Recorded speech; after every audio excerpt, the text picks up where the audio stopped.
일론 머스크 제국이 지상에서 우주로 이동하고 있습니다. 천문학적인 숫자를 들고 나온 합병 소식은 정말 인류의 미래를 위한 도약일까요? 아니면 무너지는 제국을 지키기 위한 마지막 카드일까요? 화려한 서사를 여러 각도에서 살펴봅니다.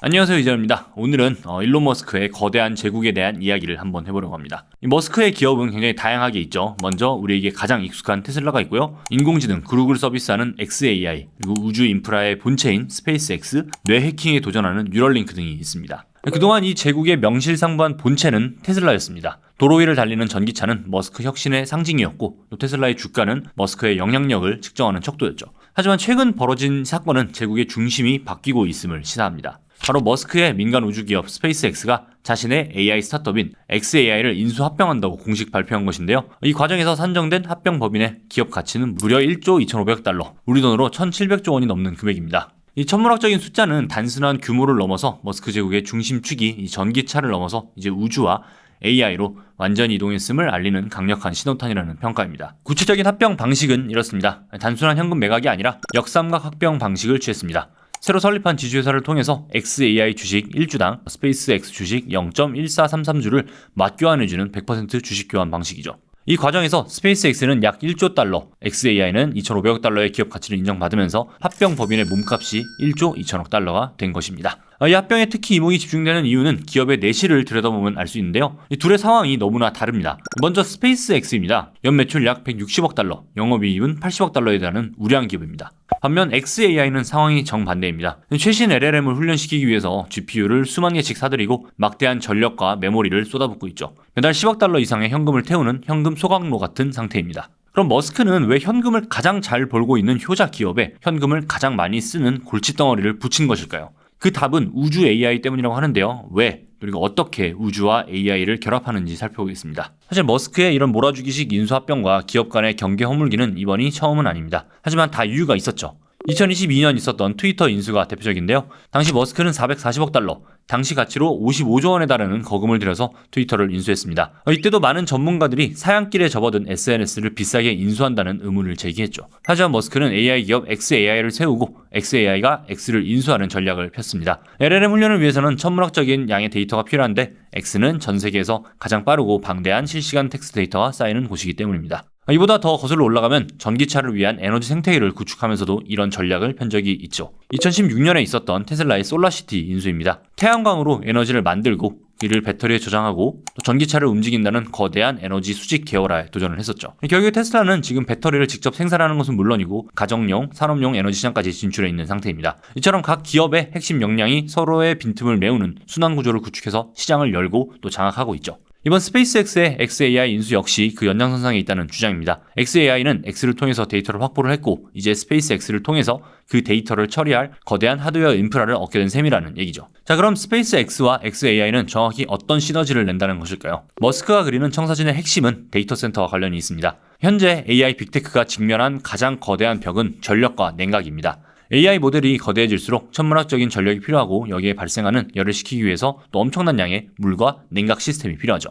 이 골드만삭스 보고서에 따르면 2030년까지 AI 데이터 센터가 미국 전체 전력 생산량의 8%를 집어삼킬 것이라고 합니다. 빅테크들이 데이터 센터를 돌리려고 가동이 중단됐던 원자력 발전소를 다시 깨우고 또 SMR 기업에 투자하는 이유가 여기 있죠. 하지만 머스크는 여기에 우주로 가겠다는 답을 내놨습니다. 이 전력과 물이 부족하면 그냥 우주로 가면 된다는 얘기죠. 최근 스페이스X가 미국 연방통신위원회에 제출한 서류를 보면 100만 개의 스타링크 위성을 저궤도에 쏘아 올리겠다는 계획이 등장합니다. 그리고 이 위성 하나하나를 고성능 GPU가 탑재된 궤도 위성 데이터 센터로 만들겠다는 계획이죠. 자, 그럼 왜 우주일까요? 우주에는 구름도 밤도 없습니다. 우주는 항상 맑다는 머스크의 말처럼 태양광을 통해서 지상과는 비교할 수도 없는 막대한 에너지를 24시간 실시간으로 공급받습니다. 그리고 평균 영하 270도를 맴돈다고 하는 우주의 온도는 데이터 센터의 발열을 걱정할 필요도 없게 하죠.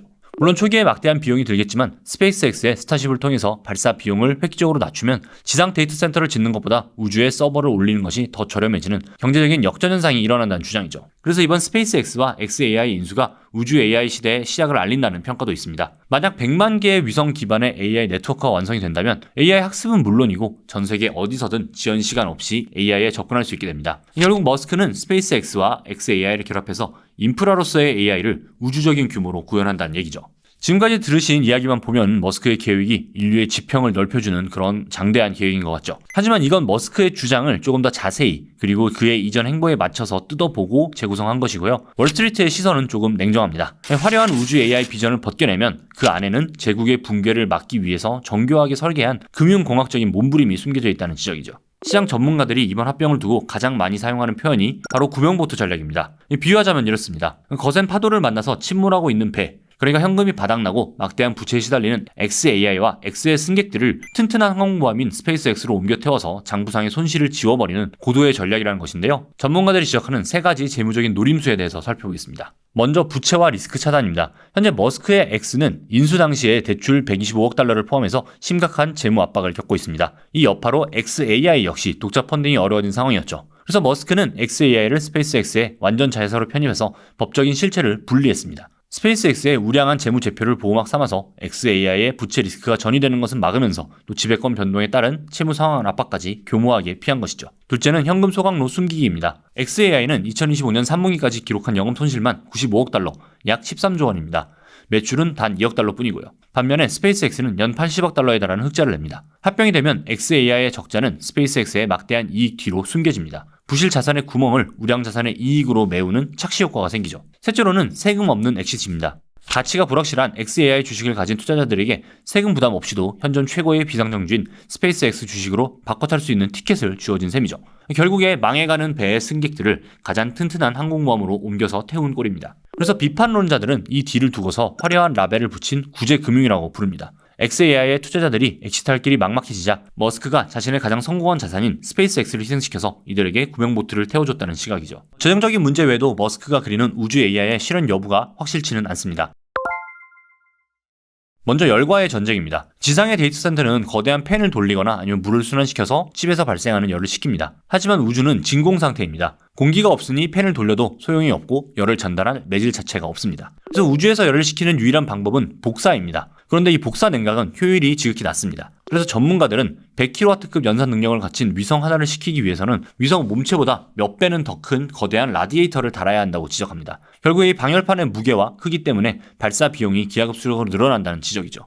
두 번째는 방사능입니다. 우주에는 지구 자기장의 보호를 받지 못하는 강력한 우주 방사선이 쏟아집니다. 그래서 우리가 흔히 쓰는 상용 AI 칩은 이 방사선에 매우 취약한데요. 미세한 방사선 입자 하나가 칩에 부딪히는 것만으로도 데이터가 오염되거나 회로가 타버리죠. 그래서 이를 방지하려면 방사선 차단 칩을 특수 제작하거나 새로운 칩 설계를 도입해야 한다고 하는데요. 결국 비용 상승의 요인이 됩니다. 세 번째는 궤도 포화 문제입니다. 2026년 3월 현재 지구 궤도를 돌고 있는 활성위성은 약 14,000개 정도입니다. 그런데 머스크는 여기에 100만 개를 더하겠다고 합니다. 위성이 너무 밀집되면 하나만 고장나거나 충돌해도 수만 개의 파편이 생기고 이 파편들이 다른 위성을 연쇄적으로 파괴하는 현상이 나타날 수 있습니다.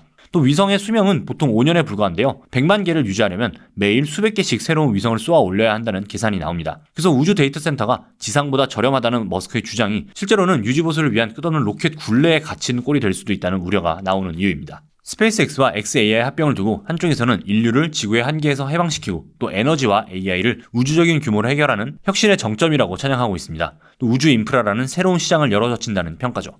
하지만 반대편에서는 이를 무너지는 제국을 지탱하기 위해 우량한 자산을 희생시키는 금융공학적인 방주라고 비판합니다. 해결하지 못한 적자와 부채를 교모하게 숨겼다는 얘기죠. 과연 스페이스X가 XAI의 막대한 적자와 부채를 견뎌낼 수 있을까요? 아니면 이 거대한 도박이 머스크 제국 전체를 뒤흔드는 자충수가 될까요? 이 단기간에 결판이 날 문제는 아닌 것 같은데요. 이제 스페이스X의 IPO도 본격화한다고 하니 다양한 시각으로 지켜보면 좋을 것 같습니다. 네, 오늘 준비한 얘기는 여기까지입니다. 오늘도 재밌게 보셨다면 구독과 좋아요 부탁드립니다. 감사합니다. 미래를 먼저 보다 티타임즈.